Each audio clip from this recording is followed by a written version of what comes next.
Alors on va faire le Pirkei Avot, chapitre 3, Mishnah 13. Rabbi Akiva Omer, Sechok vekalut rosh, margilim la erva. Masoret, siag la Torah, maasrot, siag la osher, nedarim, siag la prishut, siag la chokhma shtika. Rabbi Akiva disait: le rire et la légèreté entraînent l'homme à la débauche. La tradition est une haie de protection pour la Torah. Les dîmes, une haie pour la richesse. Celui qui donne la dîme s'enrichit. Les vœux, une haie pour l'abstinence. C'est-à-dire que celui qui fait un vœu, il peut s'engager à s'interdire des choses auxquelles il est addict pour justement s'habituer à ne pas glisser dans la faute. Une haie pour la sagesse, le silence. Se taire, c'est preuve de sagesse. Alors l'explication de la Mishnah. Rabbi Akiva dit: le rire et la légèreté entraînent l'homme à la débauche, alors que le sérieux et la crainte du ciel lui évitent le péché. La tradition massorétique est une haie, une barrière de protection pour la Torah écrite. C'est grâce à elle que nous savons comment accomplir une partie des mitzvot. C'est-à-dire, dans la Torah, par exemple, on ne nous donne pas clairement les lois de la shrita. Vous savez que l'abattage rituel, c'est obligatoire pour manger de la viande cachère. Mais il y a tellement de détails dans la manière de faire. Je ne vais pas rentrer maintenant dans les détails halachiques parce que c'est assez long, complexe. Mais il y a des halachot qui sont relatives à l'abattage lui-même, des halachot qui sont relatives au couteau, comment il doit être, des lois qui sont relatives à la qualité de la bête, c'est-à-dire des bêtes qui ne sont pas en bonne santé, qui ont par exemple le poumon perforé. Un orifice dans le poumon de la bête, ça la rend tréfa, et désormais inconsommable, impropre à la consommation. Eh bien, ces halachot ne sont pas écrites explicitement dans la Torah. Pourtant, nous les respectons, nous juifs. Comment connaît-on toutes ces lois ? Eh bien, ça a été transmis oralement. C'est-à-dire que Moshe Rabbeinu nous a expliqué oralement la Torah écrite. Elles sont indissociables, ces deux facettes de la Torah, écrite et orale. Vous vous souvenez, lorsqu'un jour, un goy est venu chez Hillel Azaken, il lui a dit: moi je veux bien me convertir au judaïsme, mais à une seule condition. Tu m'enseignes que la Torah écrite. Je n'y crois pas en la Torah orale. Il a dit: ok, viens. Aleph, Bet, Gimel, Dalet, Evav, Zayin, Chet, et Yud. Il lui a dit: révise bien. Le lendemain, il lui dit: viens. Hillel recommence le cours d'hier, mais il lui inverse les lettres. Le Aleph, il lui dit: ça c'est Tav. Le Bet, il lui dit: ça c'est Shin. Il lui dit: quoi? Mais hier, tu m'as dit que ça s'appelle Aleph. Tu m'as dit que ça s'appelle Bet, cette forme. Il lui dit: ah bon? Tu me fais confiance? Quand je t'ai dit que ça s'appelle Aleph, tu as compris que ça s'appelle Aleph. Quand je t'ai dit que ça s'appelle Bet, c'est comme ça qu'on le lit. Ça veut dire que l'oral est la traduction de l'écrit. Car si on n'a pas l'oral, on n'y comprend rien à l'écrit. Tu ne peux pas savoir que la forme Aleph s'appelle Aleph s'il n'y a pas quelqu'un qui te l'a dit oralement. La même chose. Le sens profond de la Torah écrite, ce n'est que la Torah orale. Et la Torah orale, à un moment donné, elle a failli être oubliée. C'est pour cela que Rabbi Yehuda Hanassi a écrit ce qu'on appelle Torah Shebe'al-Peh. La Torah orale, il a retranscrite. Chose qui était interdite jusque-là. Normalement, on devait tout enseigner par cœur. L'explication de chaque mitzvah de la Torah, avec les nombreux détails et précisions, tout était oral. ce qu'on appelait Torah Shebe'al-Peh. Mais, à partir de quand On a eu le Chasse, le Talmud, les 6 sections du Talmud. Ça a été retranscrit par Rabbi Yehuda Hanassi, car il a vu qu'après la destruction du temple, il y avait un risque d'oubli de la Torah. Voyez-vous, il y a aujourd'hui des gens qu'on rapatrie, qui se trouvent dans des continents lointains, et on dit qu'ils sont juifs parce qu'on a retrouvé des traces juives chez eux. On les amène en Israël. Alors parfois on fait une conversion la humra, c'est-à-dire on les fait passer au mikvé quand même pour être sûr, mais on dit voilà, c'était des juifs qui ont été perdus, des juifs perdus. Malgré tout, ça reste des juifs. Un enfant qui est né d'une union où il n'y a pas de ketouba, c'est pas un juif? Je pose une question. Quelqu'un qui s'est marié sans ketouba, c'est pas un juif? C'est-à-dire quelqu'un que je veux dire qui a été avec une femme sans ketouba. Bien sûr que l'enfant est juif. Seulement, le problème c'est quoi? C'est que ces gens-là n'ont rien au niveau de la pratique. Très très peu de choses qui leur est resté. Pourquoi? Parce qu'ils ont été exilés avant la retranscription de la Torah orale. Eh bien, ils ont eu ce que nous risquions de subir nous également si Rabbi Yehuda Hanassi n'avait pas écrit la Torah. La Torah Shebéal, la Torah orale. Regardez combien il nous a sauvés. Vous savez qu'à ce moment-là, c'était quelque chose de révolutionnaire. Et il y avait même une interdiction d'écrire la Torah orale.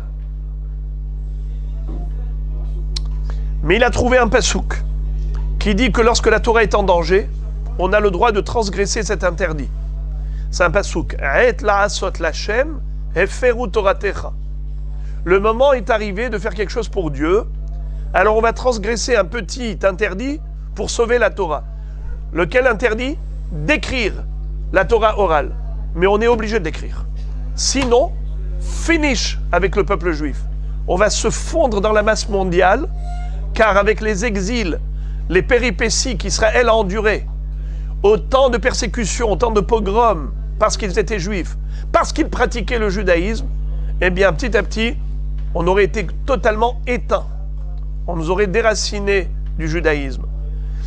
Mais grâce à cette écriture de la Torah orale, voilà qu'aujourd'hui, nous avons l'intégralité des lois de la Torah. C'est ce que dit ici cette phrase de Pirkei Avot. Masoret, c'est Yag la Torah. La Masoret, c'est la transmission, la tradition. L'explication orale de la Torah écrite, c'est ce qui a protégé la Torah. C'est une haie de protection pour la Torah. C'est comme mettre un trésor dans un coffre-fort. Le coffre-fort, c'est l'écriture de cette Torah transmise oralement qui a failli être oubliée. Je vous ai donné l'exemple de la Shrita, où on dit 3 mots. Dans la Torah, c'est écrit 3 mots. Vezavarta kasher tzivitira. Tu vas abattre rituellement la bête pour la manger, comme je t'ai ordonné. Où est-ce que je t'ai ordonné? Au pied du mont Sinaï. C'est au mont Sinaï que Dieu a ordonné les lois de Shrita. Regardez le gros pavé qu'on étudie, des lois de Shrita, de Tréphot, de Tréfa et ainsi de suite. Tout ça, c'est oral. Donc, on comprend que c'était impossible de garder en mémoire tout cela avec les conditions de vie terribles que Am Israël a subies durant des millénaires d'exil. On aurait été comme les autres, qui n'ont presque rien gardé. Ils ont tout perdu. Parce que c'était oral, ce n'était pas écrit. Ils n'ont pas retranscrit ce qui était transmis oralement, eh bien ça s'est perdu. Les dîmes, une haie pour la richesse, promise à celui qui effectue les prélèvements rituels. Car il est écrit, Aser te aser, tu prélèveras la dîme. Et les sages ont interprété, prends la dîme afin de t'enrichir.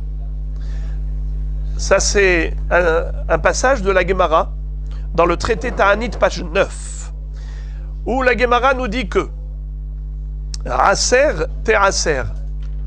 Prélève la dîme, donne le maaser. Mais pourquoi alors répéter 2 fois Aser te'aser? Alors il y a une explication, c'est qu'il faut donner 2 fois le maaser. Quand on donne 2 fois le maaser, ça donne quoi? Non, mais d'abord, un maaser, c'est quoi? La dîme, c'est combien? C'est 1/10. Si on donne 1/10 et encore 1/10, c'est combien? C'est 20%, ça s'appelle 1/5. 1/10 et 1/10, ça s'appelle 1/5. C'est 20%.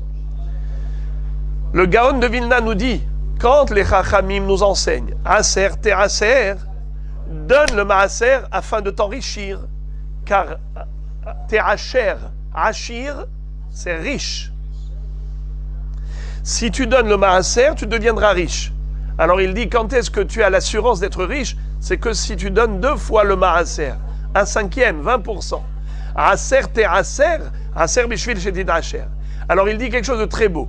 Il dit, quelqu'un qui donne la dîme, le maaser, il est sûr de ne jamais s'appauvrir. Mais celui qui donne 1/5, il est sûr de s'enrichir. C'est ce qui est écrit ici. Maasrot, siag la rocher. Le maaser, c'est une haie pour la richesse. Qui peut l'annuler? C'est le rab de la vie. Généralement, c'est la Torah dit que le Chacham, lui peut annuler le vœu en trouvant une ouverture. Et d'ailleurs, on va étudier le sujet, vous allez voir par exemple un vœu qui a été annulé par le Chacham grâce à une ouverture. Mais sinon, aujourd'hui, ce que l'on fait, c'est qu'on met un beddin, 3 personnes qui remplacent le Chacham, et en effet, on essaye de trouver une ouverture pour annuler rétroactivement le neder. On va voir ça. Les vœux, une haie pour l'abstinence. Celui qui veut s'imposer des interdits supplémentaires et se renforcer dans la voie de l'ascétisme, de peur de péché, prononcera des vœux pour dominer son mauvais penchant. Par exemple, quelqu'un qui malheureusement fume Shabbat. Alors il sait que ça ne lui aurait pas arrivé si il ne fumait pas du tout.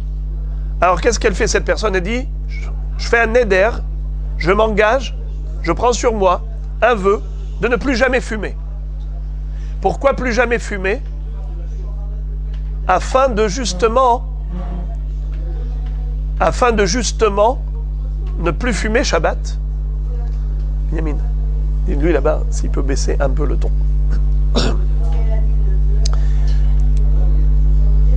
C'est... Ah.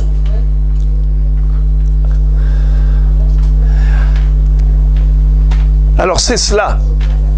Le neder, c'est ce qui permet à l'homme de se mettre des barrières de sécurité quand la personne est addicte ou elle risque de glisser sur une peau de banane, alors elle se met des haies de protection. C'est comme lorsqu'on voit qu'ils mettent beaucoup de balises sur la route. Vous avez des stops, vous avez des feux rouges, vous avez des barrières de sécurité dans l'autoroute. Pourquoi tout cela? Parce que la vie est tellement précieuse qu'on ne veut pas la risquer chas shalom, sa vie. Alors qu'est-ce qu'on fait? On a des mesures de sécurité, il y a des détecteurs de fumée pour prévoir les incendies, parce que rien ne vaut la vie.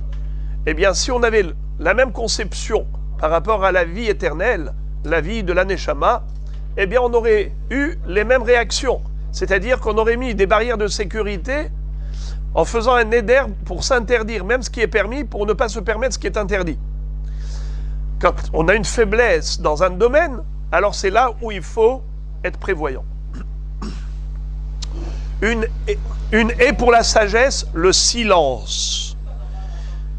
Alors, est-ce qu'il faut se taire même par rapport à des paroles positives? Réponse non. Il ne peut s'agir de l'étude de la Torah, car il est écrit « Tu la méditeras jour et nuit », ni de la médisance et des commérages qui sont interdits explicitement par la Torah. La shonara, c'est déjà explicite. Alors de quoi on parle? En fait, Rabbi Akiva recommande de bavarder le moins possible conformément à cette affirmation de Shlomo Amelech, même le sot qui se tait sera pris pour un sage. C'est-à-dire, une personne qui se tait, tant qu'elle est dans un état de silence, on ne sait pas ce qu'elle est. On peut penser qu'elle est très intelligente. Mais lorsque la personne s'est exprimée, verbalement, ça y est, on sait comment elle fonctionne dans sa tête, de quel niveau intellectuel elle est. Alors, mieux vaut se taire, on paraîtra comme ça, hein, même si on ne l'est pas, plus intelligent que ce qu'on est. C'est un passouk dans Michelet. Gam evil maharish le hacham yehashev. Même le sot qui se tait, on le prendra pour un intelligent. Qui est l'auteur de cette Mishnah? C'est Rabbi Akiva. Alors regardez maintenant la page 237. Les actions des pères. Né en l'an 3760 de la création, Rabbi Akiva assiste à la destruction du temple. On parle du deuxième temple. Il devient un homme doté de toutes les qualités, ce qu'on appelle en hébreu Ish ha'eshkolot. Ish shehakol bo, un homme qui incarne toutes les qualités. C'est une encyclopédie vivante. Son père, prénommé Yosef, est un prosélyte issu de Sisra.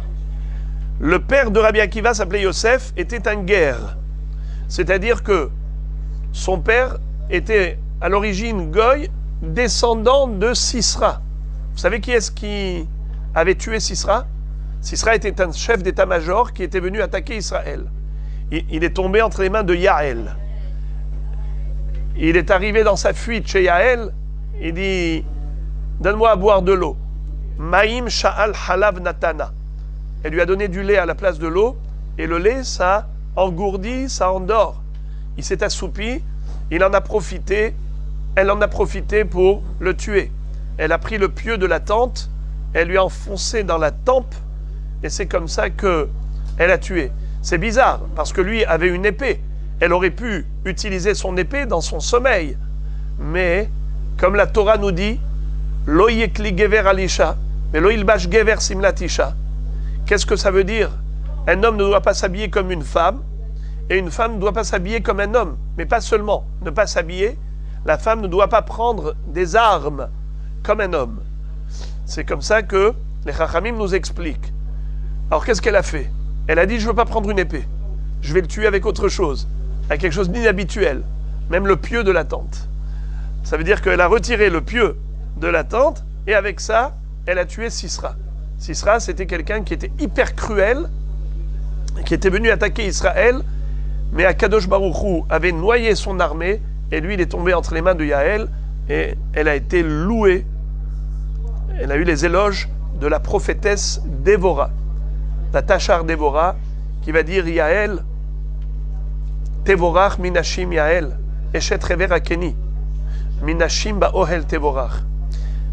Elle a séduit Sisra, et elle a sauvé son peuple.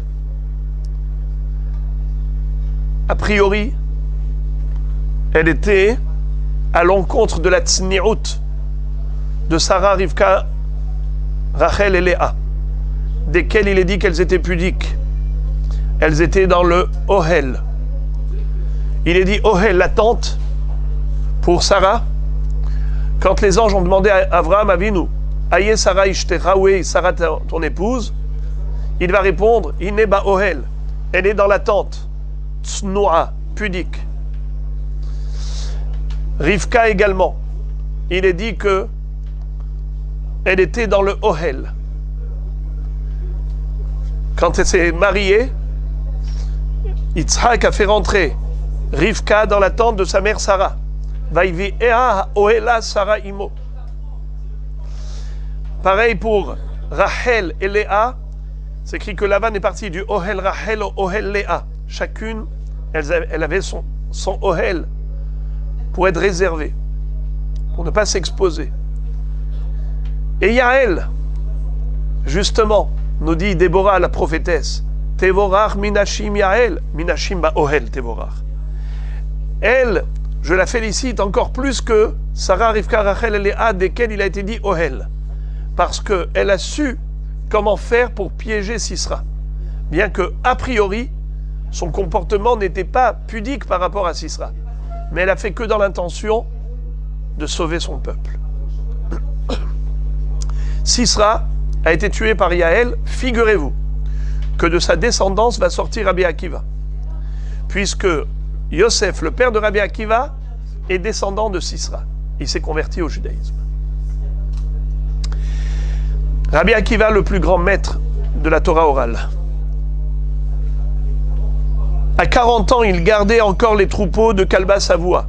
C'était un berger des troupeaux de Kalba Savoua jusqu'à l'âge de 40 ans.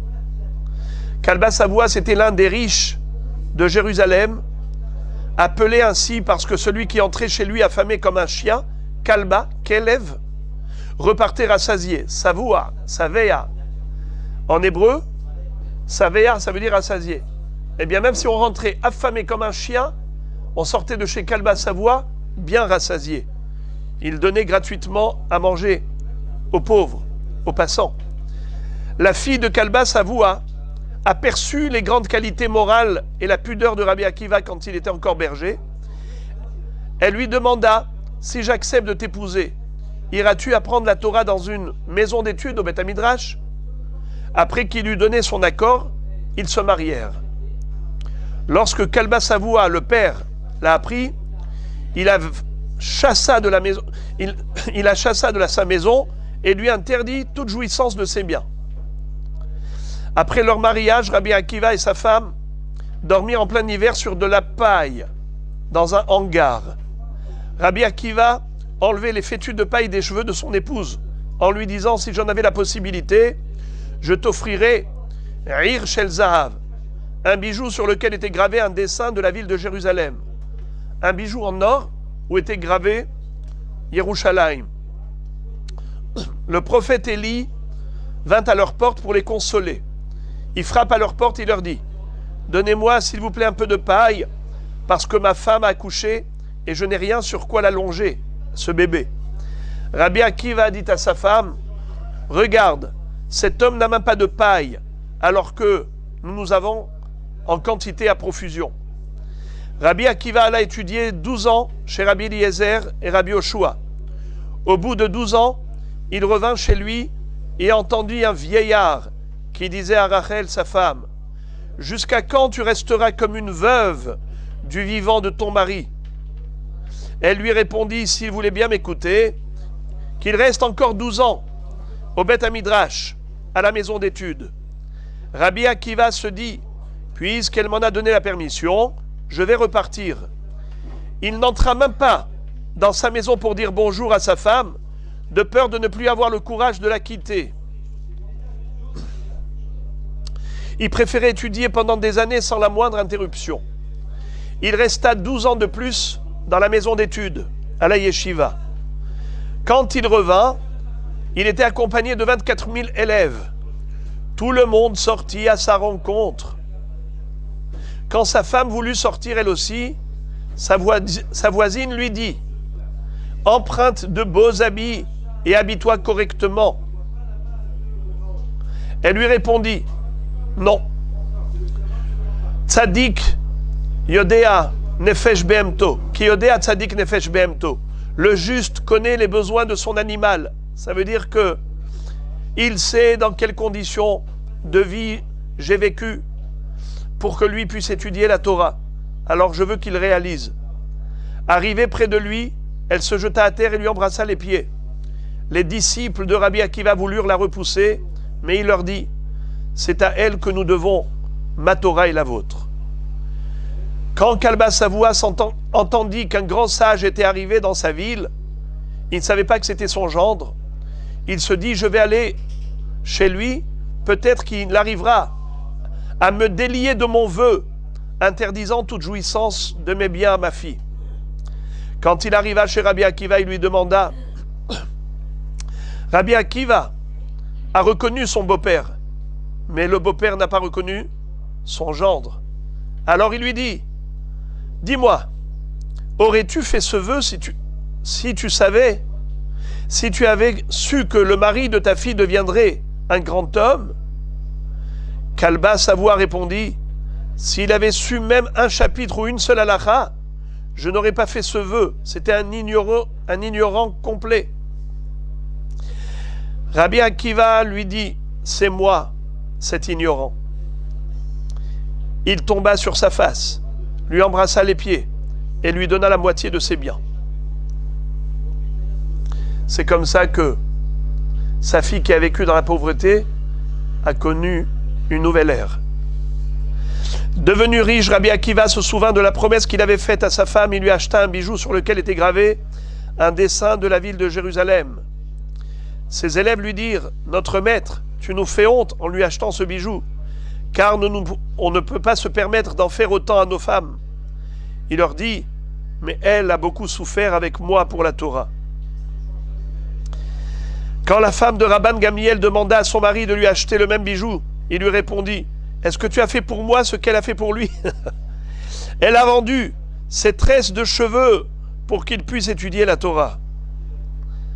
Rabbi Akiva acquit une érudition extraordinaire, bien qu'il ait commencé à étudier qu'à 40 ans. Comme le raconte Avod Rabbi Nathan, à l'âge de 40 ans, Rabbi Akiva n'avait encore rien appris. Une fois, alors qu'il se trouvait à Lod, au bord d'un puits, il vit un trou dans une pierre. Il demanda, « Mais qui a fait ce trou ?» On lui répondit, « Ne connais-tu pas le verset ? C'est l'eau qui érode les pierres. Le trou a été percé par l'eau qui tombe sur elle jour après jour. » Aussitôt Rabbi Akiva fit ce raisonnement.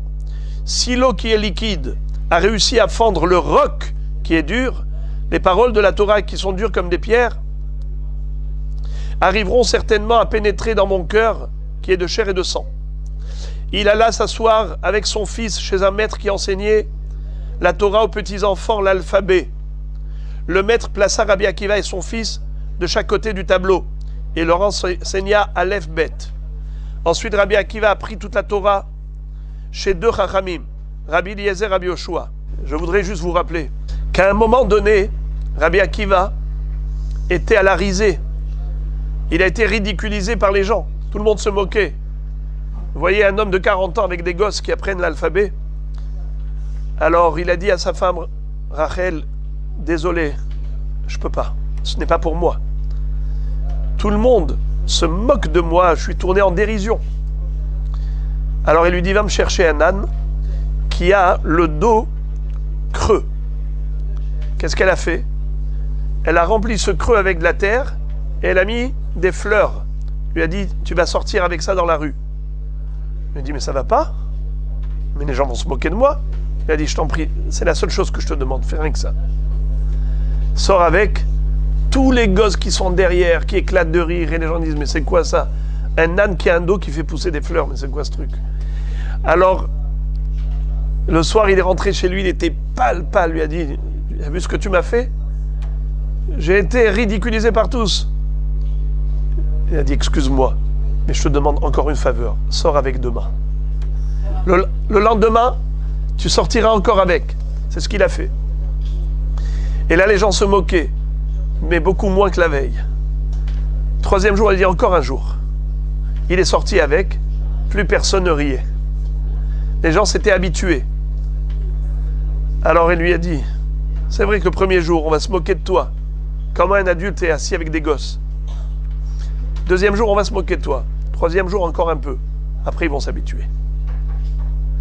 Tu ne vas pas perdre la richesse de la Torah juste par timidité. Elle a fait de lui le géant de la Torah.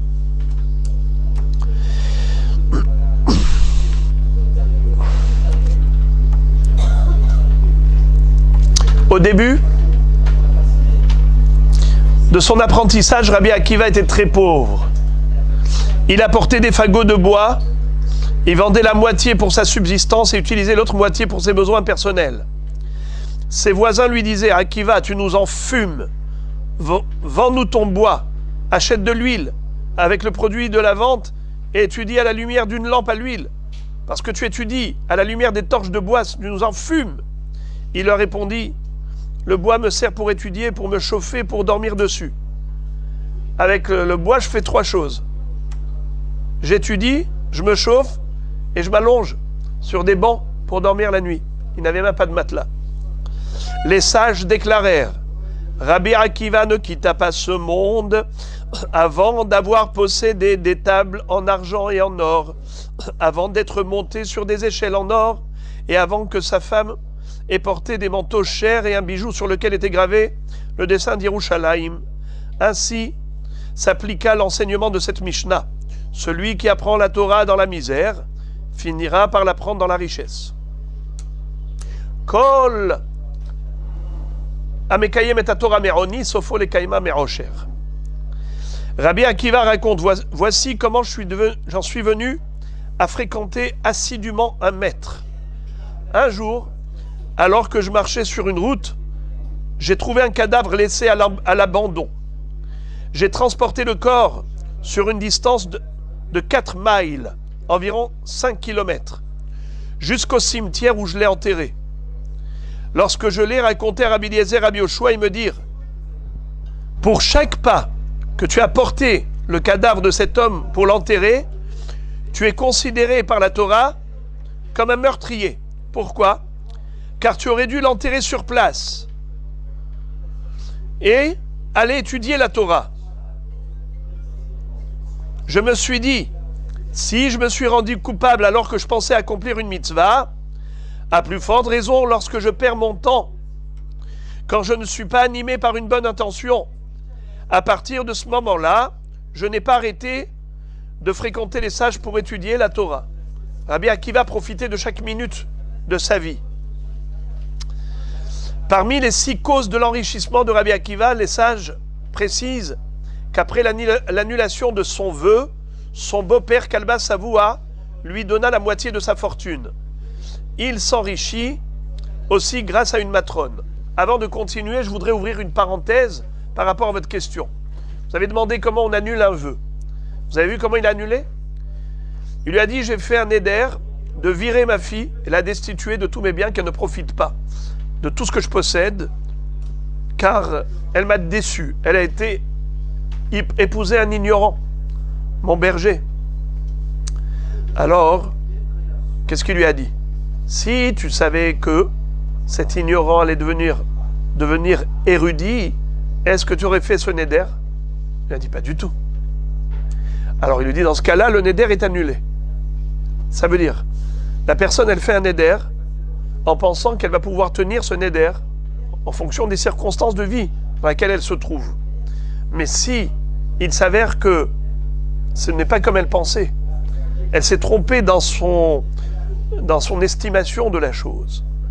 Elle a évalué pas avec précision. Donc là, ça s'appelle pétah. Si on savait que, on n'aurait pas fait le neder. Ça s'appelle une ouverture. Et c'est là que le hacham va annuler le neder. Il va dire mutarlar, mutarlar, mutarlar, comme dit la Gemara, hacham, roker neder merikaro. Le hacham, il délie le vœu depuis son origine. Ça veut dire qu'il démontre qu'il n'y a pas eu de vœu. Parce que si tu savais que ton gendre allait devenir un si grand Tamid Racham, tu n'aurais pas fait de vœu. Donc, en fait, c'était un vœu par erreur.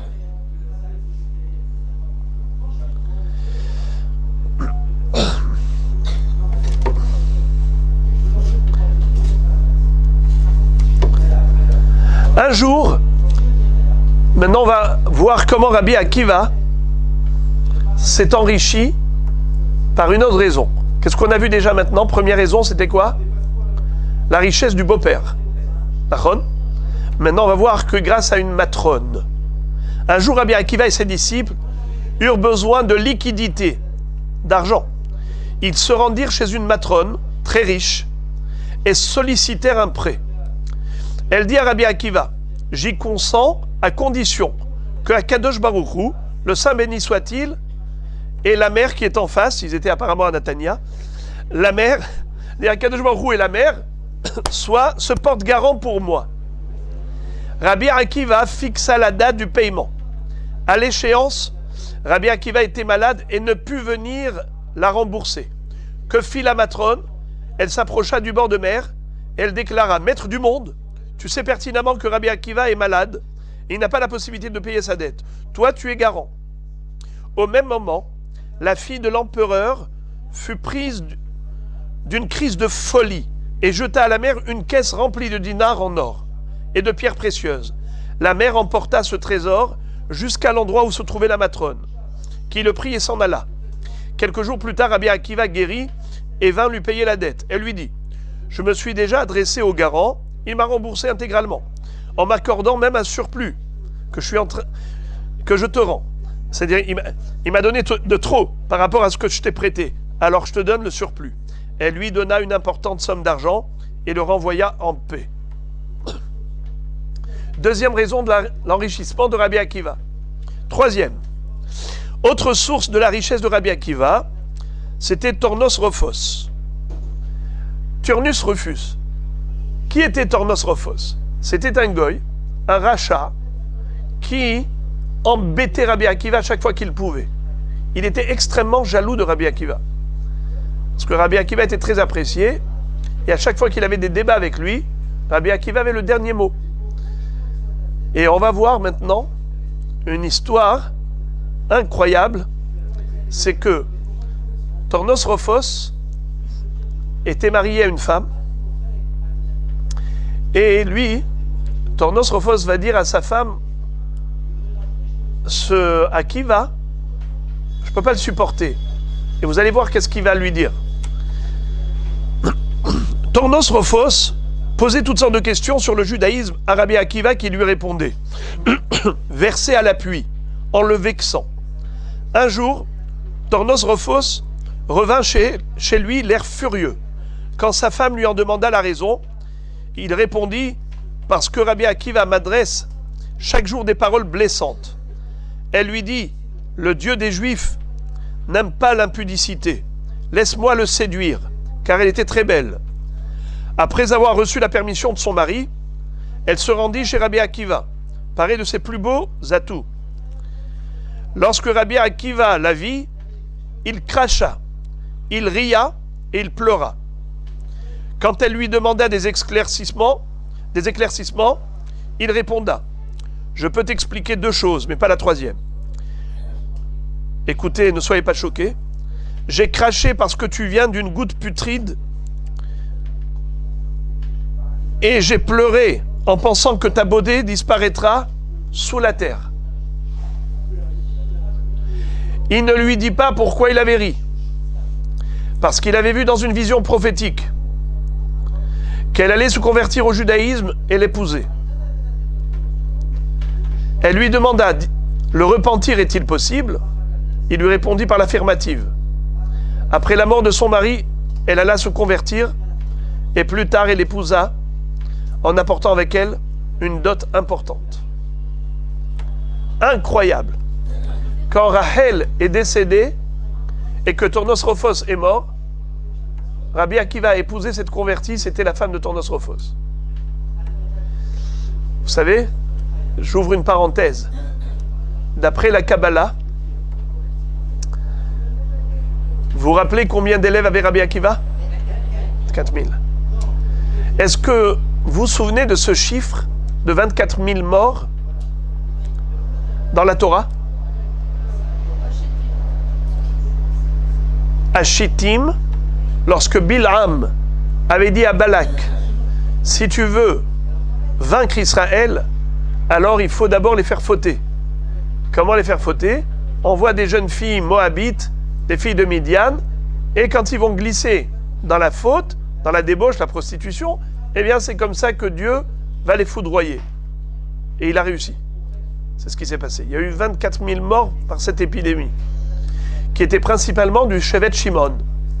Et qui était le Nassi du Shevet Shimon, qui a non seulement soutenu les jeunes de sa tribu, lui-même il a été prendre une jeune fille, la princesse Cosbi Batsour, il l'a attrapée par sa chevelure, il l'a amenée chez Moshe Rabbeinu, il lui a dit, c'est la permise ou interdite?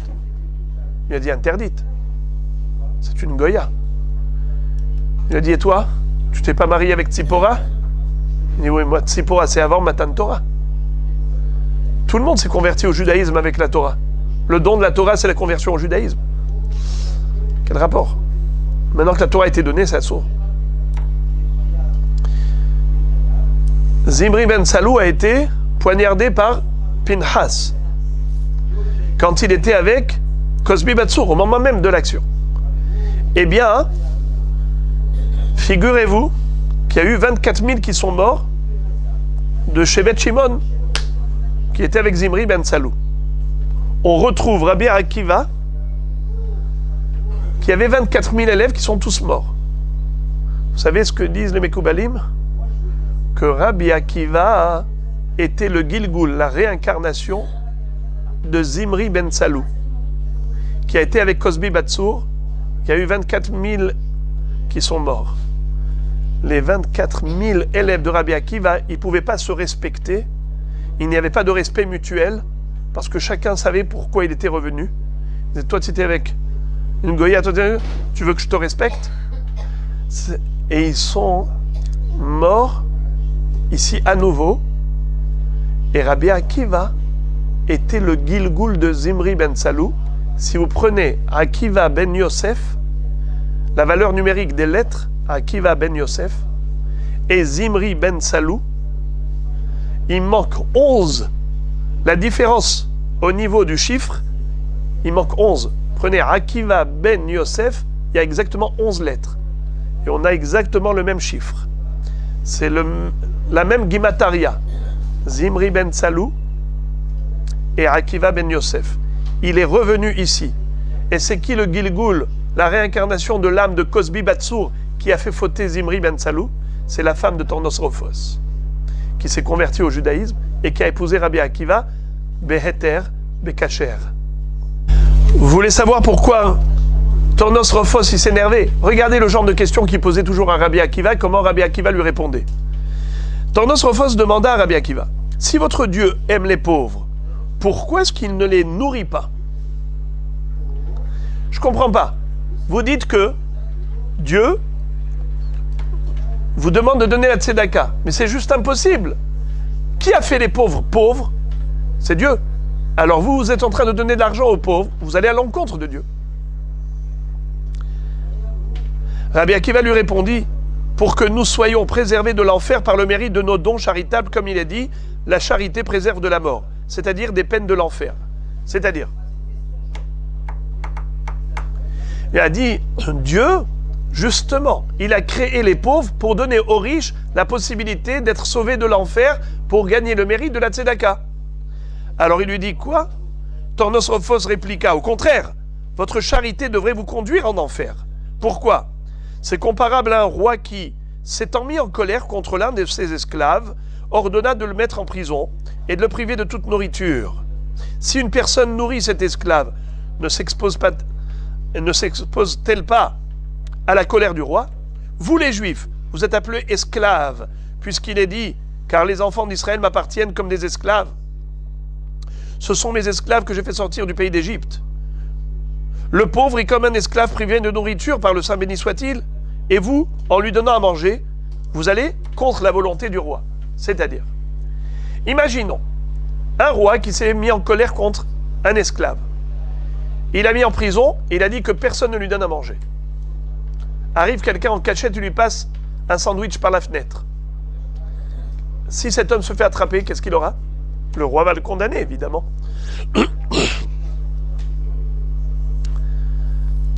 Vous êtes des esclaves.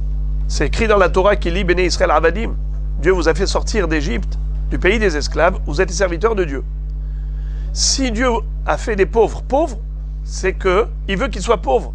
Et c'est comme si Dieu a dit, ne donnez pas à manger à cet esclave. Et vous, qu'est-ce que vous faites? Vous lui donnez à manger. Vous donnez de l'argent aux pauvres. Eh bien, vous allez contre Dieu.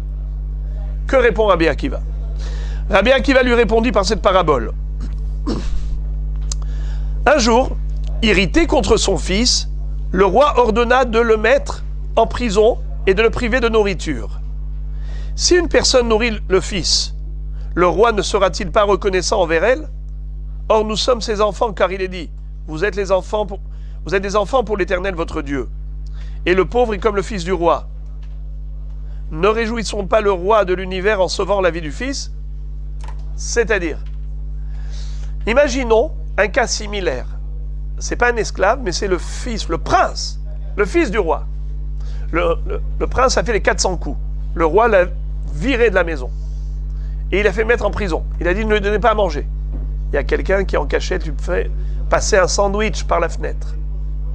Et donc, qu'est-ce qu'il fait? Qu'est-ce qui se passe? Finalement, le roi s'est calmé et il vient voir, il cherche où est son fils. Peut-être qu'il est mort de faim. Oh là là, qu'est-ce que j'ai fait? Qu'est-ce que j'ai fait? Il voit qu'il est vivant. Quoi, il y a déjà 2 semaines qu'il est là, comment tu es vivant? Eh bien, ce monsieur m'a apporté un sandwich tous les matins. Le roi l'appelle. Viens, rentre dans mes trésors, prends ce que tu veux. Pour te récompenser, tu as sauvé la vie de mon fils. Nous sommes les enfants d'Hachem. Akadosh Baruch Hu, c'est vrai qu'il a mis des gens dans une situation difficile, des pauvres, mais c'est pour donner à ceux qui ont les moyens la possibilité d'acquérir le mérite de la tzedaka. Donc de ce fait, au contraire, quand on donne la tzedaka, on donne aux enfants d'Hachem. Tornos Rophos demanda à Rabbi Akiva, pourquoi Kadosh Baruch Hu nous hait, comme il est dit, je hais Esav. Nous sommes descendants de Esav, pourquoi il nous hait? Il lui dit, demain je te répondrai. Le lendemain, Tornos Rophos lui demanda en se moquant, qu'est-ce que tu as rêvé, Rabbi Akiva, cette nuit, pour répondre à ma question? Rabbi Akiva lui dit, cette nuit, j'ai vu 2 chiens dans mon rêve. L'un s'appelait Tornos et l'autre s'appelait Rupina. Tornos Rophos lui demanda avec colère, tu n'as pas honte? Tu n'as pas trouvé d'autre nom pour tes chiens que le mien et celui de ma femme? Tu es coupable d'un crime de lèse-majesté. Rabbi Akiva lui demanda, Rabbi Akiva lui répondit, quelle est la différence entre toi et eux, entre toi et les chiens? Toi tu manges et tu bois comme les chiens. Tu te reproduis comme eux. Tu meurs comme eux. Tu t'es mis en colère parce que je t'ai appelé, je les ai appelés comme toi et ta femme? Eh bien, de même, Akadosh Baruch Hu, il vous hait parce qu'il a étendu le ciel, il a créé l'univers, les fondements de la terre. Et vous, qu'est-ce que vous faites, ce créateur du monde? Vous prenez des statues et vous les appelez mon Dieu? Il a des bonnes raisons de vous haïr, car tu prends un arbre et une statue et tu les appelles Dieu. C'est pourquoi il est dit, je hais Esav. L'un des élèves de Rabbi Akiva est tombé malade, n'avait pas reçu la visite de ses condisciples. Rabbi Akiva est venu le voir, balaya sa chambre pour enlever les fourmis et les saletés. Quand la maison était nickel, l'élève lui dit, mon maître, tu m'as revigoré, tu m'as redonné de la vie. Rabbi Akiva sortit et proclama dans le Beth Midrash, ne pas visiter un malade, c'est comme verser son sang. C'est-à-dire que lorsqu'une personne est malade, elle ne peut pas subvenir à ses propres besoins. Elle est paralysée dans son lit, elle est immobilisée. Qui va lui faire à manger? Qui va lui balayer la chambre? Qui va lui laver le linge? Qui va lui repasser? Qui va s'occuper? Alors, si on ne va pas rendre visite aux malades, on ne sait pas dans quel état sont ces malades. Mais quand on va et on voit combien c'est négligé tout autour, parce qu'il n'y a personne qui pouvait faire quoi que ce soit, cette pauvre personne mangeait des fruits à jeter, les épluchures à côté, elle n'a pas eu la possibilité de se baigner, de se laver, et ainsi de suite. Donc, rendre visite aux malades, c'est lui redonner vie. C'est comme ça que Rabbi Akiva est allé au Beth Midrash et il a dit en hébreu, Kol mi she'eno mevaker et achole, ke'ilu shofer damim. Celui qui ne visite pas les malades, c'est comme s'il versait son sang. Donc voilà, Rabotai, on n'a pas terminé encore le Inyan de Rabbi Akiva. C'est encore très passionnant, mais on a déjà compris beaucoup de choses par rapport à ce grand, parmi les grands, le géant spirituel qu'était Rabbi Akiva. Et je terminerai juste en disant que quand Moshe Rabbeinu est monté au ciel, il a vu Hachem en train d'attacher des couronnes aux lettres de la Torah, dans le Sefer Torah. Et Moshe Rabbeinu dit à Hachem, c'est quoi ces couronnes? Il lui dit, il va y avoir un homme, il s'appelle Akiva, pour chaque couronne des lettres, il va expliquer, commenter, interpréter des monticules de halachot et de drashot. Il lui a dit, tu peux me le montrer? Et Akadosh Baruch Hu lui montre comme dans un film l'avenir. Et il voit dans cette vision prophétique Rabbi Akiva en train d'enseigner à ses élèves la Torah et dire des choses tellement profondes, à tel point que Moshe Rabbeinu avait du mal à comprendre. Jusqu'au moment où un des élèves dit à Rabbi Akiva, mais d'où tu connais la base de tout ce développement? Il lui dit, c'est Alachale Moshe Misinaï. C'est de Moshe Rabbeinu qu'on a reçu le fondement, la base. Moi, après, j'ai développé. Là, Moshe Rabbeinu s'est calmé et il va dire, mais maître du monde, si tu as un homme aussi grand, tu donnes la Torah par mon intermédiaire, mais c'est lui, Rabbi Akiva, qui doit être l'intermédiaire du don de la Torah. Et Akadosh Baruch Hu lui a dit, Shtok kach ala bemarshava lefanai. C'est moi qui en ai décidé ainsi. La Gemara continue son récit, mais je ne vais pas vous en faire part maintenant. Mais juste pour vous dire que le grand maître de la Torah chez Birtav, c'est Moshe Rabbeinu. Le grand maître de la Torah chez Béal Pé, c'est Rabbi Akiva. Certes, la Torah chez Béal Pé, on l'a reçue au pied du mont Sinaï par Moshe Rabbeinu. Mais Rabbi Akiva lui a donné une dimension supérieure. C'est comme ça que la Gemara nous dit dans Maseret Sanhedrin que tout le chasse, tout le Talmud que nous détenons, c'est par le biais de Rabbi Akiva qui avait donné naissance à ses 5 élèves, Rabbi Shimon Bar Yochai, Rabbi Meir Baal Hanes, Rabbi Elazar ben Shamoua, Rabbi Yehuda Bar Bilhai et Rabbi aussi. C'est-à-dire que voilà, ces géants que nous connaissons, qui sont les grands de notre peuple, c'est grâce à Rabbi Akiva que son mérite nous accompagne pour n'entendre que de très bonnes nouvelles, Kenny Ratson.